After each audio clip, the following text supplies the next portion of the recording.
গরমকালে রান্নাঘরে বেশি সময় দেওয়া যায় না, তাই আজ নিয়ে এলাম এমন এক রেসিপি যেটা একদম চটজলদি তৈরি হবে। পরিশ্রম প্রায় নেই বললেই চলে। আর সবথেকে মজার বিষয়, এটা বানানোর জন্য লাগবে না আটা, ময়দা, টক দই কিংবা সোডা, কিচ্ছু লাগবে না। আর এই রেসিপিটি তোমরা জলখাবারে বা ডিনারে সার্ভ করতে পারবে। ভীষণই হেলদি আর টেস্টি একটি রেসিপি, আর বাচ্চা থেকে বড় সবার ভীষণই পছন্দ হবে। নমস্কার বন্ধুরা, আমি সবিতা, ভিলফুড কিচেনে আবারও একবার সবাইকে স্বাগত। আশা করছি আমার আজকের রেসিপিটি আমার সকল বন্ধুর কাছে ভীষণই ভালো লাগবে। আর ভালো লাগলে একটা লাইক দিয়ে প্লিজ আমার চ্যানেলটিকে সাবস্ক্রাইব করবে। তাহলে চলো কথা না বাড়িয়ে রেসিপিটি শুরু করি। তো এই রেসিপিটি বানানোর জন্য প্রথমেই একটা মিক্সিং বোলের মধ্যে 1 কাপ চাল আগে থেকে আমি ভিজিয়ে রেখেছিলাম 2 ঘন্টার জন্য। তো এখানে তোমরা চাইলে সেদ্ধ চাল বা আতপ চাল তোমরা যে কোনো চালই নিতে পারবে। তো চালটা আমার খুব ভালোভাবে নরম হয়ে গেছে। এবার একটা মিক্সির জারের মধ্যে কিছুটা চাল নিয়ে আমি খুব ভালোভাবে পেস্ট করে নেব। তো বন্ধুরা, প্রথম থেকে শেষ অবধি পুরো ভিডিওটি দেখার অনুরোধ রইল। আশা করছি আজকের রেসিপিটি সবার অনেক ভালো লাগবে। তো এবার এর মধ্যে কিছুটা চাল নিয়ে আবারও দিয়ে দিচ্ছি কিছুটা আমি জল। এবার ঢাকনা দিয়ে খুব ভালোভাবে একটা মিহি পেস্ট তৈরি করে নিতে হবে। তো পেস্ট তৈরি করা হয়ে গেছে। এবার একটা মিক্সিং বোলের মধ্যে আমি এটাকে ঢেলে নিচ্ছি। একইভাবে যে বাকি চালগুলো রয়েছে সেগুলোকেও আমি কিন্তু পেস্ট করে নেব।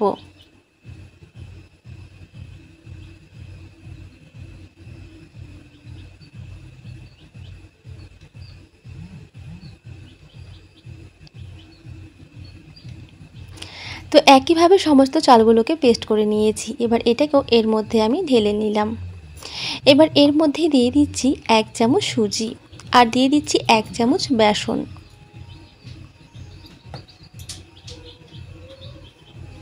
এর সাথে দিয়ে দিচ্ছি সামান্য একটু নুন।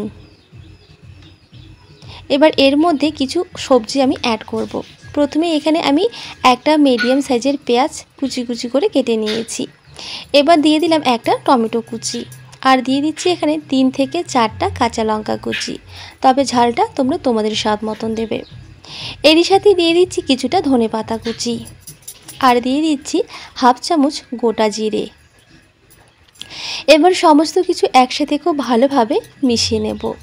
আর এই গোলাটা কিন্তু একেবারেই একটা পাতলা গোলা তৈরি করে নিতে হবে। আর যেহেতু আমার গোলাটা এখন অনেকটাই ঘন রয়েছে, সেক্ষেত্রে এখানে কিন্তু আবারও এখন আমি কিছুটা জল দিয়ে দিচ্ছি। এখানে আমি 1 কাপের মতো আবারও জল দিয়ে দিলাম। আবারও খুব ভালোভাবে মিশিয়ে নিতে হবে।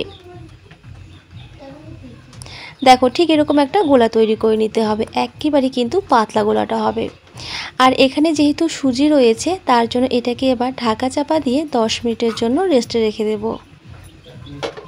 তাহলে চলো 10 মিনিট পর আবার ফিরে আসছি। তো 10 মিনিট হয়ে গেছে। এবার আমি ঢাকনা খুলে নিচ্ছি। আবারও একটা হাতা দিয়ে খুব ভালোভাবে এটাকে আমি একটু নেড়ে চেড়ে নেব। আর গোলাটা কিন্তু দেখো বন্ধুরা, ঠিক এরকমই একটা পাতলা গোলা তৈরি করে নিতে হবে। আর এখানে কিন্তু আমি আর কোনো রকম জল ব্যবহার করব না। দেখো, ঠিক এরকম পাতলা গোলাটা কিন্তু তৈরি করতে হবে। আশা করি দেখে তোমরা বুঝতে পারছো। তো গোলাটা আমার একদমই রেডি হয়ে গেছে। এবার আমি ভেজে নেব। তার জন্য একটা ননস্টিক ফ্রাই প্যান আগে থেকেই আমি খুব ভালোভাবে গরম করে নিয়েছি। এবার এখানে আমি একটা ব্রাশের সাহায্যে কিছুটা তেল আমি ব্রাশ করে নিচ্ছি। এবার আমি গোলাটাকে ঠিক এইভাবে একটা হাতা দিয়ে দিচ্ছি। আর প্রথমে কিন্তু ঠিক এইভাবে সাইডে দিতে হবে, তারপরে কিন্তু মাঝখানে দিতে হবে। আর যেই জায়গাগুলোতে একটু ফাঁকা রয়েছে সেই জায়গাগুলোতে ঠিক এইভাবেই কিন্তু দিয়ে দিতে হবে।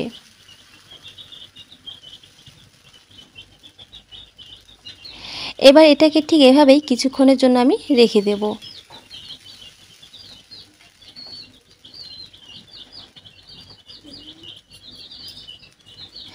আমি কয়েক সেকেন্ডের জন্য ঠিক এভাবেই কিছুক্ষণের জন্য রেখে দিয়েছি। যখন দেখবে যে ওপরটা খুব ভালো মতো ড্রাই হয়ে গেছে, তখন সামান্য একটু তেল ব্রাশ করে নেওয়ার পর এবার এটাকে আমি উল্টে দেব। অপর পিঠটাকেও একইভাবে একটুখানি আমি সেঁকে নেব। আর এটা ভাজতে কিন্তু একদমই সময় লাগে না, 1 থেকে 1.5 মিনিটের মধ্যেই কিন্তু ভাজা হয়ে যায়। আর আঁচটাকে কিন্তু মিডিয়ামে রাখতে হবে এর সময়। তো এটা কিন্তু আমার ভাজা হয়ে গেছে। আর দেখো কতটা জালি হয়েছে, খুবই হেলদি আর টেস্টি একটি খাবার, অবশ্যই বাড়িতে ট্রাই করো, আশা করছি সবার ভালো লাগবে। তো এটা ভাজা হয়ে গেছে। একইভাবে আবারও তোমাদেরকে একটা আমি এখন ভেজে দেখাবো।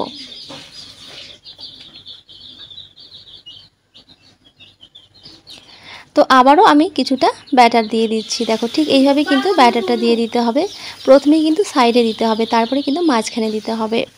তো বন্ধুরা, এই ফাঁকে তোমাদের কাছে ছোট্ট একটা রিকোয়েস্ট করি, যদি আমার আজকের রেসিপিটি তোমাদের ভালো লেগে থাকে তাহলে কিন্তু অবশ্যই একটা লাইক দিয়ে আমার চ্যানেলটিকে সাবস্ক্রাইব করতে ভুলবে না। তো দেখো কথা বলতে বলতে কিন্তু আমার এই নাস্তাটাও ভাজা হয়ে গেছে, এটাকেও আমি তুলে নিলাম। একইভাবে বাকি নাস্তাগুলোকেও আমি কিন্তু এখন ভেজে নেব। একইভাবে সমস্ত নাস্তাগুলোকে আমি তৈরি করে নিয়েছি, আর আগে থেকেই একটা ছোলার চাটনি তৈরি করে রেখেছিলাম। আর এই চাটনির সাথে খেতে কিন্তু ভীষণই মজার হয়। আর এই ছোলার চাটনির রেসিপিটি যদি দেখতে চাও আমার চ্যানেলে দেওয়া আছে, দেখে নিতে পারো। চাইলে তোমরা কিন্তু যে কোনো সবজির সাথেও খেতে পারবে, খেতে কিন্তু ভীষণই ভালো লাগে। আর বাচ্চাদের টিফিনে কিংবা বড়দের অফিসের টিফিনেও কিন্তু দিয়ে দিতে পারো। ভীষণই হেলদি আর টেস্টি একটি রেসিপি, অবশ্যই বাড়িতে ট্রাই করো। আর আমাকে কিন্তু কমেন্টের মাধ্যমে জানিও তোমাদের খেতে কেমন লেগেছে। আর আজকে যদি আমার চ্যানেলে কোনো নতুন বন্ধু এসে থাকো তাহলে প্লিজ আমার চ্যানেলটিকে সাবস্ক্রাইব করো। তাহলে চলো, আজকের বেশি কথা বাড়াচ্ছি না, আজকে এখানেই বিদায় নিচ্ছি। দেখা হচ্ছে পরের রেসিপিতে। সবাই খুব ভালো থেকো, সুস্থ থেকো আর সাবধানে থেকো।